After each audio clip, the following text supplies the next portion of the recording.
Hey everybody, welcome back to the Senators Roundtable. I'm your host Jakob Billington, joined only by Dayton Reimer today. We're down a man for I think the first time since we started this show. So we're just gonna be the two of us today, but got lots to talk about. Kind of a trade deadline preview here. First of all, how you doing, Dayton? Oh, not too bad. Had a cold on the weekend, so I'm still recovering on that. But I've started getting into F1 a little bit recently. Yeah, I'm surprised that it's as fun as it is. So I watched the Bahrain Grand Prix and was actually kind of invested. Was just gonna well, turn it on for like 3 laps and then I'll do something else. And then I ended up watching the last 50 or something like that. Good, good. Have you watched Yeah. Drive to Survive? Yeah, my wife and I have just finished, I think, season 2 or just Nice. about. Yeah. I want to get into it, but the biggest deterrent for me is the fact that it's just a race for second with Max Verstappen. Like I know enough about it, but right now I've even seen videos online. It's like how to watch F1 properly, and it's somebody putting a piece of duct tape over the first spot in the standings and then racing for second. So Yeah, pretty close. Yeah. yeah. So enough about Formula One. Let's talk about the Ottawa Senators. I'm sure there's some Formula One podcasts out there for you who want to hear more about that, but I don't know nearly enough. So let's Me talk neither. some Senators. We're just a couple days away from the trade deadline, and hardly anything has happened so far. Anthony Mantha just got dealt for a second and a fourth. That bodes pretty well for Ottawa with Tarasenko, I think. I would expect at the bare minimum that now. Um, but let's just kind of jump into some of the names that could be on their way out of Ottawa. So we will start with Vladimir Tarasenko. And kind of what I'm going to ask you for is what is your expectation with this player? Whether it be they stay, they resign, what kind of return you think they're going to be getting, and maybe a couple trade destinations if you have a couple off the top of your head. But there's a couple names that could be on their way out of Ottawa. Let me know what you think is going to happen with them. So let's start with Tarasenko. Yeah. So I think like sorry, there was a lot of information in that little bit. There was. Um, Sorry. what are they gonna stay or go kind of thing? I think they're gone. Um, he does have a no movement trade clause, but he says he's willing to waive that, and I think that's pretty telling. Like this team is not super fun to be on, I don't think. I think there is bouts of fun, and it's really good for short periods of time, but then it sucks again. And currently, the Senators are in one of those low point periods. Right before the deadline, it seems like he's as good as gone. They've been talking about how he is the consolation prize for whoever doesn't get Gensel, which I think bodes well for moving him for a decent price. Yeah, he's one of the top wingers on the market. Like you have to be anticipating some sort of return. There was a little bit of hope that maybe Tarasenko could stick around, but I think that that's gone. Ottawa has not done well leading up to the deadline. It's not like Steve Staios should be rewarding this team for their play and kind of not even buying, but just not selling. Like you see some teams that they're pretty close to the playoffs and the team rewards them kind of like Calgary's at right now. Like, yes, they're gonna trade, they traded Tanev, probably gonna trade Hanifin, but they shut down Markstrom just because we're still in this. Like you can't just sell off the entire team while your players are playing well. Ottawa's not in a position to do that. They have been in the past, arguably. That's kind of where they were last year. And then they ended up adding Chychrun, actually. But right now they're not in a position to be rewarding the team by staying pat or buying. So I agree. I think he's gone. What do you think the return might look like for Tarasenko? Um, well, you mentioned the Mantha deal, and so I figured I'd just pull up the stats. So Tarasenko has 41 points in 57 games. It's pretty solid. It's one of his better years since posting an 82-point season a couple of years ago.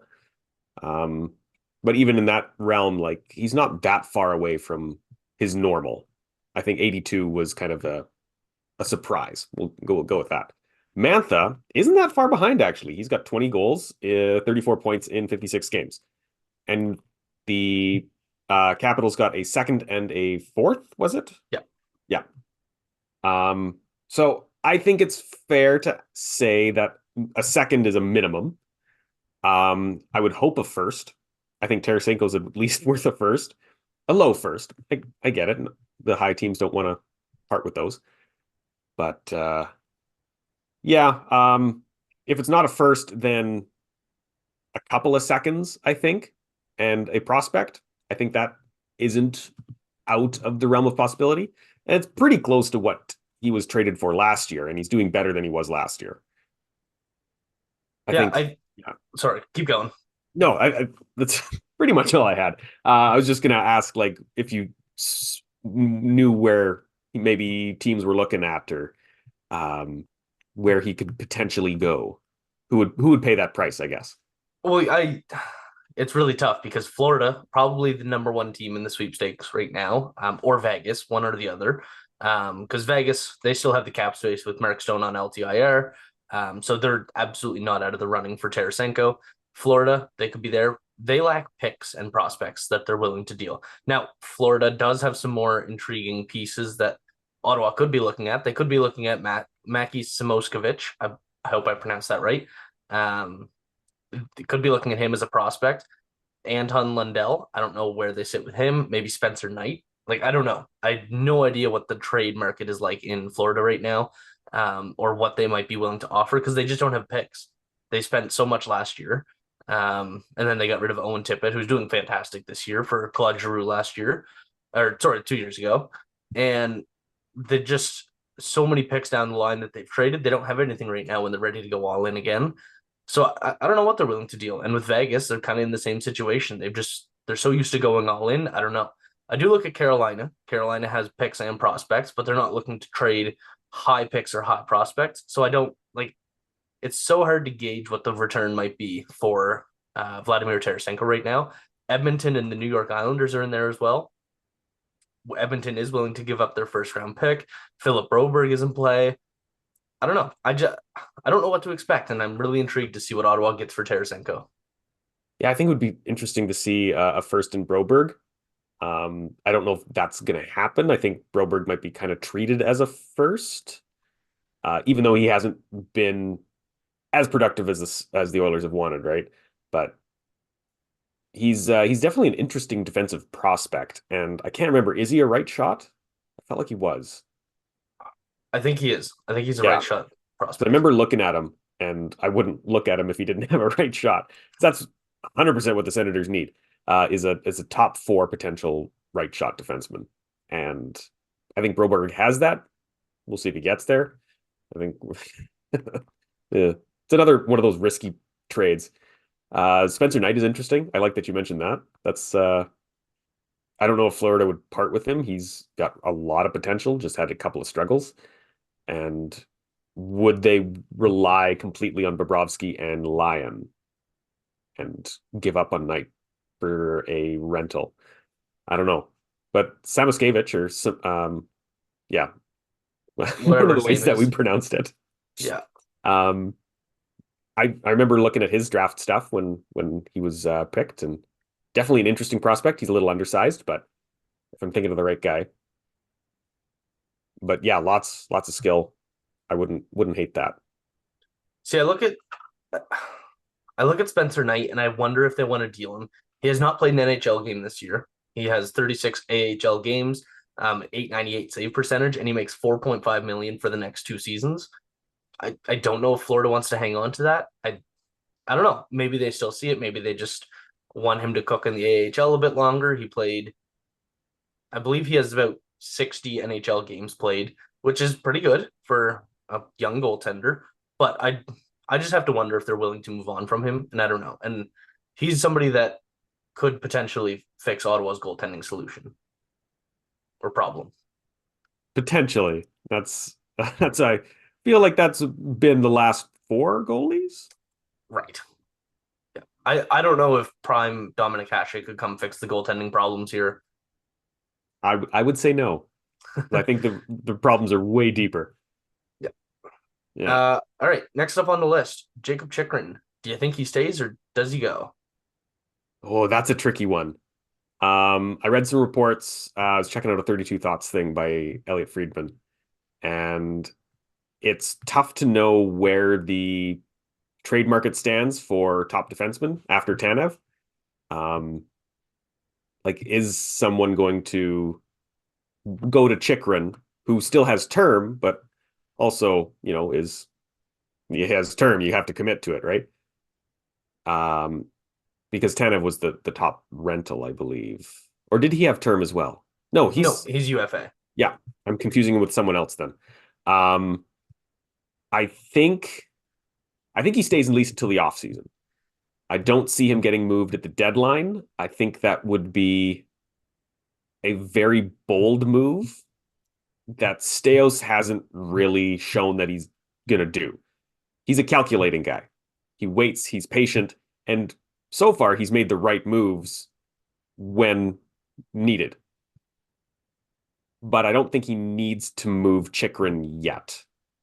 I think it's coming. I don't see him staying, but maybe more so in the offseason.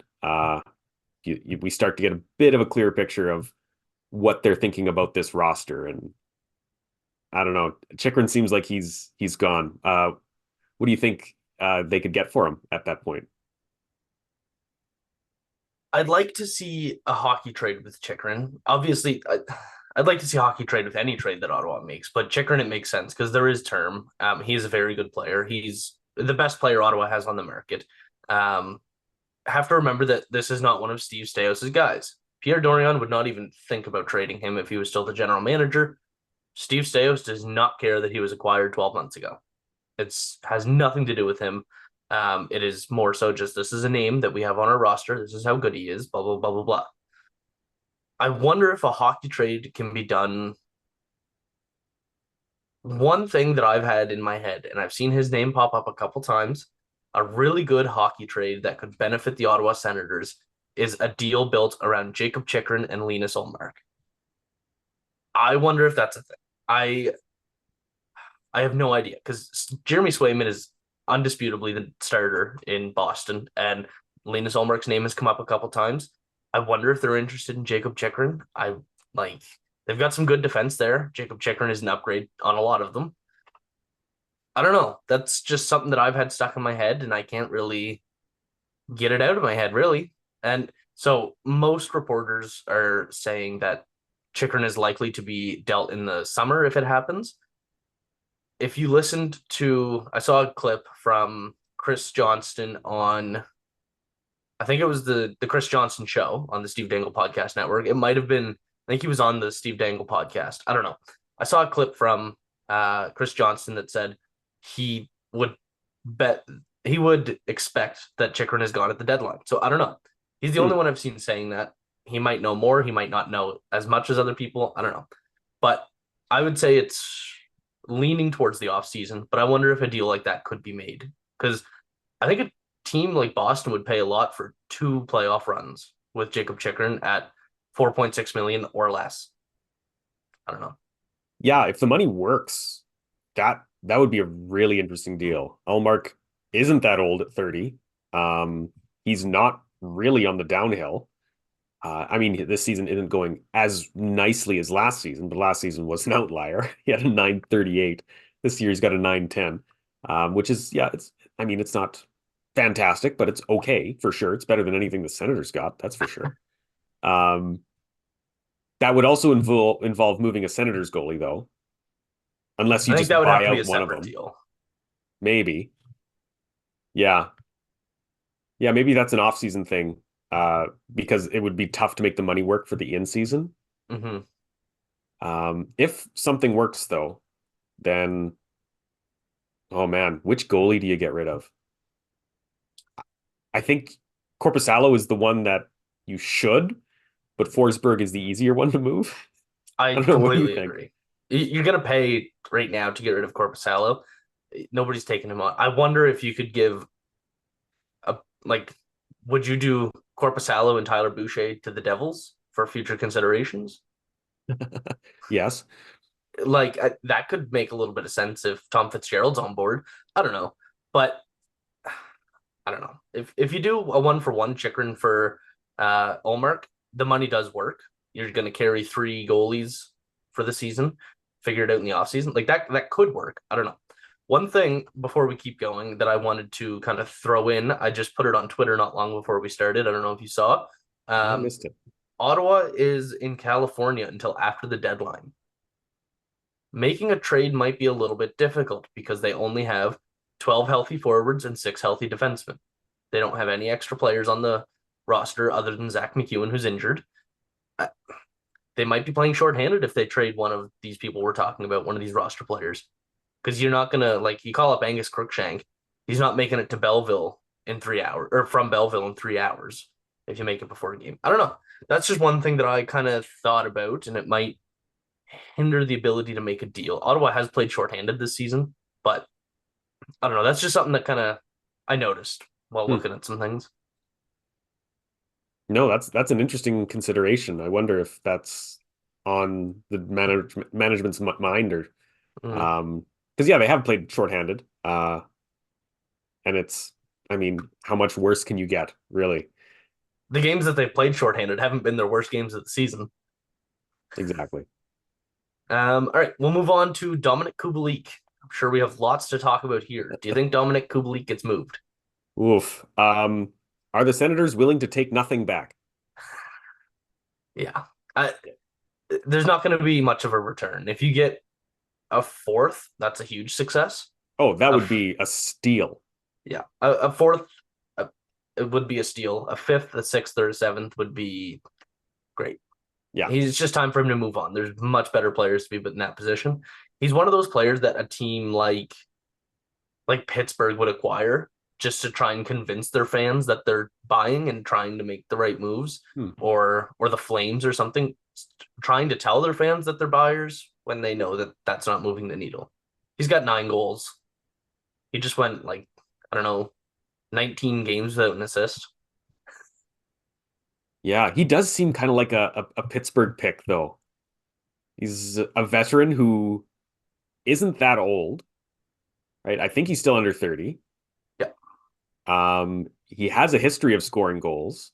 Plop him on the third or second line. All of a sudden, he has 20 goals to finish the season. And they still don't make the playoffs. Like that, yeah, I feel like they've done that how many times before? Jason Zucker. That's immediately who I think of, who might be dealt tonight, speaking of. If they move Gensel, then just grab Kubalik. And you can get him for nothing. The Senators, I think, would be happy for someone to phone. Be like, hey, is Kubalik available? Yes, he's yours. Hang up the phone. You don't need anything. Just I'll get his plane ticket. Pretty much. Not a bunch to say about Kubalik. He hasn't done well in Ottawa. No. The only roster player to come over in the Alex DeBrincat trade, that hurts. But you're doing yourself a disservice by sticking him on the fourth line. Did you notice in the last game that his ice time, he was benched for most of the second half of the game? I don't know the exact time. Most of the second half of the game, except for on the first power play. He was on the top. He was on the top power play unit, and that was the only ice time that he got in the second half of the game. That's weird, because I did see the clip of Martin giving him heck for missing a play, and yeah, that's a bench. You shouldn't be out there. Oh, but no, power play's okay. I don't know if they're just trying to pad his stats a little bit. Not that Ottawa's power play is the place to do that, but I don't know. That's just a keen observation I made that might mean absolutely nothing. Yeah. Maybe it is to make him look as good as possible. And if he's only playing on the power without play, playing him, yeah, he's going to look good on the power play because most players look good on the power play. Yeah. So the last player that we got here, I know you have a lot to talk about with him. Erik Brannstrom. What do you think? What's the deal with Erik Brannstrom at the 2024 trade deadline? Yeah, so I think he's in a similar boat to Kubalik. And you mentioned one of Dorian's guys. Brannstrom is a Dorian guy. I forgot how much he pumped his tires when he acquired him in 2019. Proudest day as a general manager. This is a cornerstone player. He is going to be a fan favorite for a long time. This is someone we can build around. Really? In 2019, those were bold but fair statements. He looked to be that level of prospect. he was on the same level as like I would say where Jamie Drysdale is at right now. Sure. Okay. I don't know if the Ducks ever were going to say that they were going to build around Drysdale, Right. right? Like Drysdale is a fantastic defensive prospect. He's not a cornerstone. And I think anyone saying that may have some rose-colored glasses on at the moment. And we all know that Dorian did. That's not a hot take whatsoever. Absolutely not. No. So yeah, he hasn't really stuck it out in Ottawa. Never really ascended to that top offensive defenseman. I think he had the chance to. They never gave him a chance though. He wasn't one of DJ Smith's guys. He's clearly not one of Jacques Martin's guys. He's a third pairing defender right now, maybe a fourth pairing defender. He's developed a solid defensive game. I will give him that. The stats when I do look him up are good. He's not doing poorly in his role as a third pairing defender. You don't have to pay a third pairing defender $2 million though. They never really committed to him. It was always 1 and 2 year deals, which I always thought was such a rip. Like this is a guy you're claiming to build around and you're not going to pay him. Now, before people yell at me in the comments, like I know that they've also paid guys who are supposed to be core members and that hasn't worked out either. But I think now is the perfect time to move on from him. He's on his, I think he needs to be re-signed next year. Correct. So his deal's expiring. He's a rental, essentially, as a restricted, of course, but he is doing fine as a third pairing. Send him out for a pick or a low-end prospect, mid-tier prospect. Someone like a Grushnikov that the Flames acquired. He's maybe an NHLer, but I think the Senators would really appreciate that $2 million space in cap space much more than they would appreciate Brannstrom. He's just not the guy. Put in Clevin. Clevin would fill his space. And it would be great for him to get that NHL experience. It'd also be nice for Brannstrom to work out, but there's no way he's moving past the three-headed monster on the left side. So yeah, no, I think like you said, lots to say about him. But yeah, I think now is the perfect time to move on from him. Someone will take him. He's a good young defenseman that just needs a better chance, and he's not going to get it in Ottawa. You know what team I look at? So I have absolutely, I don't even have the slightest guess as to what his trade value would be like. Not a clue. I don't know how any team values him, whether it's as a third round pick, maybe a late second round pick, or if it's like a fourth round pick and a B prospect. Like I have no idea how other teams would value him. But you know what team I could see valuing him? Do you know what one guy in an NHL front office that absolutely loves analytics? Which Erik Brannstrom, like you mentioned, he has good analytics, good defensive stats. Whatever you look at, Erik Brannstrom is a good third pair defenseman. Do you know who absolutely loves analytics? Ooh, the first name that comes to mind is Arizona, but that guy's not there anymore. Right, you're right. Eric Tulsky, Carolina. Oh, I wonder if Carolina likes Erik Brannstrom. I wonder if Carolina likes Vladimir Tarasenko. I wonder if there's a bundled deal to be made. Just throwing stuff at the wall, hoping something sticks. I don't know. But that's something that makes sense in my head. Two guys that would fit that lineup. Brannstrom in a deep, very deep defensive group has a chance of being a 6-7 defenseman there, but be valued as more than that. It's just because they have a deep group. I wonder if there's a deal to be made around Brett Pesce, who's an unrestricted free agent, but could come with an extension. I don't know. I don't know because Pesce's name was out there for a while. I don't know if Carolina is still in the market to trade him. That's just something that pops in my head as a hockey trade. ooh, yeah, that would be interesting. He's kind of fallen off this year. Only 10 points in 51 games, but solid defensive presence. He's got that right shot. Mm-hmm. Tarasenko and Brannstrom for Pesce. I don't know. I bet you would need an extension. You're not getting him without No. any guarantee he sticks around. So Yeah. No, that's an interesting one. Brannstrom feels like a Hurricanes guy. he really does, doesn't he? Yeah. Kind of like, I don't know. Carolina just seems like anybody that's underperforming, kind of an underdog, they're going to do good in Arizona or Carolina. Sorry. Yeah. He'd probably do Uh, good in Arizona too. Let's be honest. Probably anybody does when you get that much ice time. Mhm. Yeah. Put him on the second pair. I'm sure he'd fly. Or the second line. Yeah. Yeah. He's a winger. All right. Moving on. I want you to rank these three. Shouldn't take long. We kind of already answered this with our conversations about these players, but rank what asset you think the Ottawa should be trying to track down at the deadline. So, draft picks, prospects that are already drafted, and you kind of know what you have there, and roster players. Rank them in order from first to third for priority. Yeah. Hmm. If I'm thinking about deadline acquisitions, I'm thinking prospects, roster players, draft picks for 1, 2, 3. Okay, Yeah. that's pretty fair. I think where Ottawa sits right now, as they already have 2 first-round picks, I think I would put draft picks third as well, just because they have a couple picks. The more picks, the better. None of these are bad. I would definitely put picks third as well. I would put prospects second, and I would put roster players first, just because it would be beneficial to see them play in Ottawa for this season, even if it's a young player like Oliver Wahlstrom or um, Samoskevich is a prospect, but I think he would be in the Ottawa lineup for the rest of the year.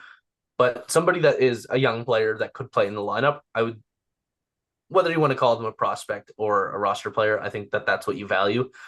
So I would say roster players first, just because getting to see them in Ottawa should be a priority. Um, so yeah, that's how I would put it. So I would go roster player, prospect, pick. I figured that's what you were going to do. Yeah. Yeah, I think getting a roster player is really good. I'm a little nervous that it turns out like previous deals. Like what? Alex DeBrincat and Jakob Chychrun, who get traded for a top 12 pick and You dealt. took the words right out of my mouth. What is that a long-term issue? Should Ottawa swing for the fences anymore? Should they not make deals like this? That's such a heavy question because I think you always want to take that risk. I think that DeBrincat trade to bring him in was the right trade to do at the right time. I think the Jakob Chychrun trade was exactly the same. Right trade, right time. Neither have worked out, which really sucks, and it makes Dorian look like an idiot. I don't think those were bad trades. So are they just circumstantial coincidences that it's just right after each other? Like it was almost exactly a year that Yeah. DeBrincat got traded. It was right after the draft, but um, almost exactly a year that DeBrincat got traded after acquired, and we are just past a year since Chychrun was acquired, and here we are. We just spent 10 minutes talking about trading him. Yeah. Is just two back-to-back coincidences, or is it an issue? Like, what do you think? Oh man. That's yeah. Like I think I think the Senators discovered that these right place, right time trades were not actually right time trades, if that makes sense. That makes a lot of sense. Yeah. Like they evaluated the team and said, okay, we are ready to compete. Let's do it. And so they got this, top winger and he did not click. The team did not succeed and it proved it to be a massive disaster. So they reevaluated, maybe, and said, okay, we just need defense. So let's get Chychrun. It was a good trade. It was a high price, but that's what he was going to cost. Um, and it turns out that, the problems are actually everywhere else as well. And he doesn't fix the defense. And he doesn't really click on this. And so it's nice to see these guys play, and they did have success in their uh when they were just right after they were acquired. Oh, couldn't spit that out. But then the following season, it just completely fell apart. So I don't know if I would prioritize making those big swings now. Off season, completely different story. Go for it. get those guys. Right now, I think I would play it a bit safer and go for prospects that you can ease into the lineup because the season's gone anyways. I've changed my tune a little bit from earlier, I know, but yeah, I don't know. Fair What do you enough. think? No, I have a cop-out answer here. I'm gonna cheat a little bit and say it doesn't matter because this is not Peter Dorion anymore. This is Steve Staios. He has a whole new look at the roster makeup. He reevaluated everything. He's gonna make very different deals than Dorion would, again, because there are no Steve Staios guys on this roster. Steve Staios hasn't added a single player to this roster. I don't know. I just right place, right time, right place, wrong time.